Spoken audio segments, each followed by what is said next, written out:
ఇప్పుడు నేను అందుకనే పట్టిసీమ ప్రాజెక్టు తీసుకొచ్చి కృష్ణా డెల్టాకు నీళ్లు ఇచ్చాను. దానికి మెయిన్ పర్పస్ ఏంటి, నీళ్లే రావడం లేదు, బాగా లేట్ అవుతుందని ఇచ్చాను. పట్టిసీమ నీళ్లు కూడా బిగినింగ్ లో జరిగే ప్రాబ్లం. అక్కడ నీళ్లు రావాలి, గోదావరి జిల్లాలకు నీళ్లు ఇవ్వాలి, నార్మల్కి మళ్ళీ ఇక్కడ తీసుకురావాలి.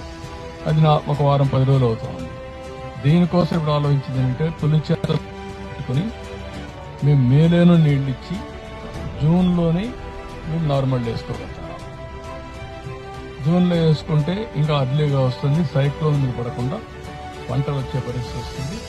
ఇవన్నీ కూడా రైతాంగంలో డిబేట్ జరగాల్సిన అవసరం ఉంది, చర్చ జరగాల్సిన అవసరం ఉంది.